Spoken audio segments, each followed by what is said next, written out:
السلام علیکم. بسم اللہ الرحمن الرحیم. دوستو، آج میرے تقریر کا عنوان سیرت النبی صلی اللہ تعالی علیہ وسلم. یہ جو مہینہ چل رہا ہے، ربیع الاول کا مہینہ چل رہا ہے، اس مہینے کو بھی بڑا فخر و ناز ہے کہ اس مہینے میں، اس مبارک مہینے میں وہ ہستی جن کا ذکر آسمانی کتابوں میں آیا، توریت میں، زبور میں، انجیل میں، وہ ہستی اس ماہ مبارک میں سرزمین مکہ میں تشریف لائے. اسی ماہ مبارک میرے محترم بزرگ دوستو، ایک بات دل و دماغ میں بیٹھا لینا چاہیے کہ اسلام نے ہمیں جو چیز کرنے کا اختیار دیا ہے اسی کو کرنا ہے. جس چیز سے منع کیا ہے اس سے رک جانا ہے. اپنا من مانی، اپنا دماغ، اپنا شعور استعمال نہیں کرنا ہے. تاریخ نگاروں میں لکھا ہے کہ ہم نے ہم نبی حضرت محمد مصطفیٰ صلی اللہ تعالی علیہ وسلم اس ماہ مبارک کے 12 تاریخ یا 9 تاریخ کو آپ کی پیدائش. زیادہ علماء کی رائے دلائی جائے کہ 9 ربیع الاول کو آپ کی پیدائش. اختلاف ہوا نا 12 تاریخ وہ آتا ہے کتابوں میں اور 9 کا بھی آتا ہے. لہذا 9 کا زیادہ رائے ہے کہ اللہ کے رسول صلی اللہ علیہ وسلم 9 ربیع الاول کو اس دنیا میں تشریف لائے. جیسا کہ ہم اور آپ زیادہ تر جانتے ہیں کہ 12 ربیع الاول کو اللہ کے رسول دنیا میں تشریف لائے. لیکن ایک چیز دماغ میں بیٹھا لینا ہے کہ پیدائش کی تاریخ میں اختلاف ہے، لیکن وفات کی تاریخ میں کوئی اختلاف نہیں. اللہ کے رسول صلی اللہ علیہ وسلم 12 ربیع الاول کو اس دنیا سے تشریف لے گئے. تو ہم اور آپ سوچئے کہ 12 ربیع الاول کو کیا خوشیاں منانا، میلاد النبی منانا کیا یہ شوبھا دیتا ہے؟ جبکہ اللہ کے رسول 12 ربیع الاول کو دنیا سے تشریف لے گئے، اس دنیا سے آپ کی وفات ہو گئی اور پیدائش کی تاریخ میں اختلاف ہے. تو عقل سلیم جب استعمال کریں گے تو اس ماہ مبارک یا اس تاریخ میں نہ تو خوشیاں منائیں گے نہ تو غمیاں منائیں گے.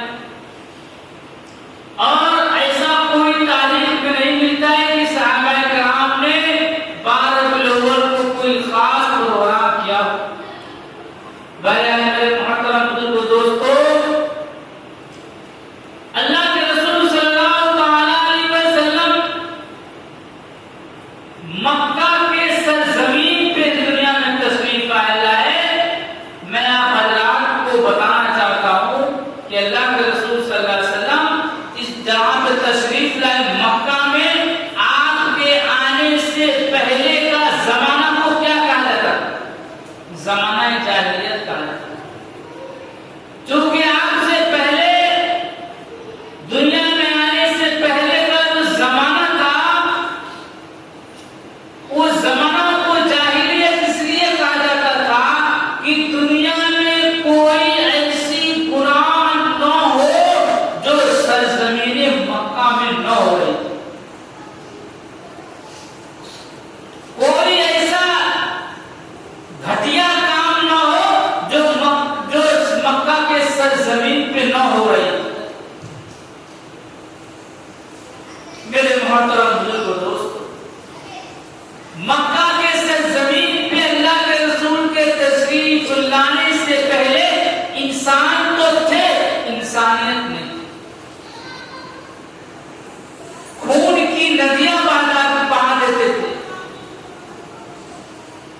انسانیت نہیں تھی، انصاف نہیں تھا، ظلم کا انتہا نہیں تھا۔ میرے محترم بزرگوں دوستو، ماں بہنوں کی کوئی عزت، کوئی مقام، کوئی اسٹیٹس نہیں تھا، عورت کا کوئی مقام نہیں تھا مکہ کے سرزمین پہ زمانہ جاہلیت کے اندر۔ آج لوگ کہتے ہیں کہ مسلمان میں عورت کا کیا مقام؟ میرے محترم بزرگوں دوستو، جب ہم سب کے نبی حضرت محمد مصطفیٰ صلی اللہ تعالی علیہ وسلم جب دنیا میں آئے تو عورتوں کو عزت ملی، بیٹیوں کو زندگی ملی۔ پتہ ہے آپ کو، زمانہ جاہلیت کے اندر عورتوں کو خریدا اور بیچا جاتا تھا۔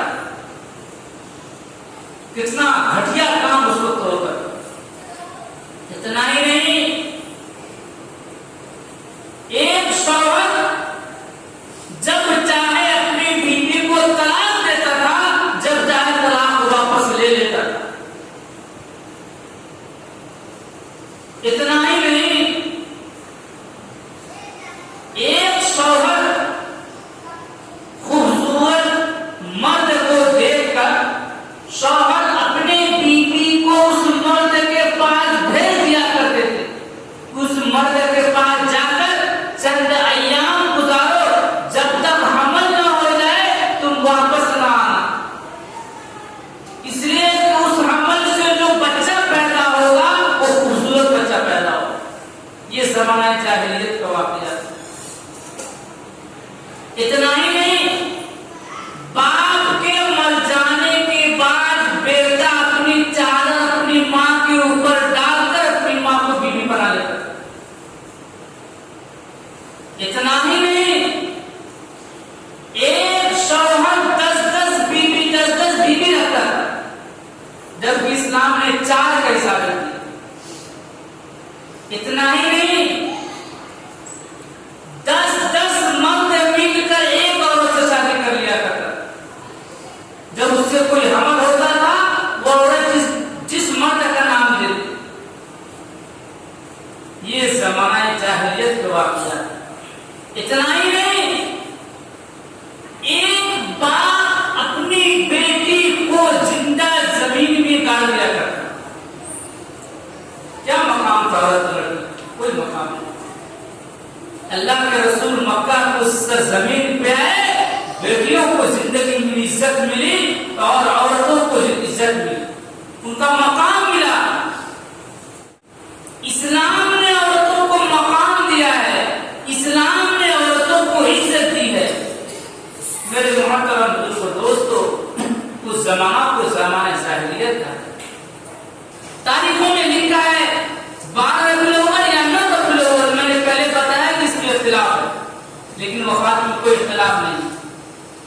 پیر کے دن صبح صادق کے وقت، بروز پیر یعنی سوموار کے دن صبح صادق کے وقت 20 یا 22 اپریل 571 عیسوی میں اللہ کے رسول صلی اللہ علیہ وسلم سرزمین مکہ میں پیدا ہوئے۔ ایک نیک خاتون کی گود سے جس کا نام آمنہ و بیوہ تھی۔ اللہ کے رسول صلی اللہ علیہ وسلم کے پیدا ہونے سے 2 ماہ قبل ان کے والد یعنی عبداللہ کا انتقال ہو چکا ہے۔ اللہ کے رسول اس دنیا میں یتیم پیدا ہوئے اور آمنہ کی پرورش ان کے سسر یعنی محمد صلی اللہ تعالی علیہ وسلم کے دادا عبد المطلب پرورش کیا ہے۔ عبداللہ کے انتقال کے بعد عبد المطلب ہمیشہ غمزدہ رہا کرتے تھے، چونکہ تمام لڑکوں میں 10 یا 11 لڑکے تھے عبد المطلب کی، کئی شادیاں کیے تھے، اور محمد صلی اللہ علیہ وسلم کے والد عبداللہ اور ابو طالب یہ دونوں ایک ماں سے تھے، ایک بیوی سے تھے، باقی الگ الگ بیویوں سے۔ تو عبداللہ کے انتقال نظر آ کرتے تھے، لیکن جب اللہ کے رسول صلی اللہ علیہ وسلم اس دنیا میں تشریف لائے تو ان کی یہاں خوشیاں خوشیاں ہوئی۔ میرے محترم بزرگ و دوستو، عبد المطلب بہت خوش ہوئے اور اپنے پوتا کو اپنے ہاتھ میں اٹھا کر کعبہ کے پاس لے گئے۔ اللہ کا شکر ہے، زمانہ جاہلیت کے اندر بھی دینداری ہلکی سی تھی جو دین ابراہیمی تھی۔ اس زمانہ کے اندر لوگ کہتے تھے کہ اللہ ہے لیکن لات عزا بھی ہے، منات بھی ہے۔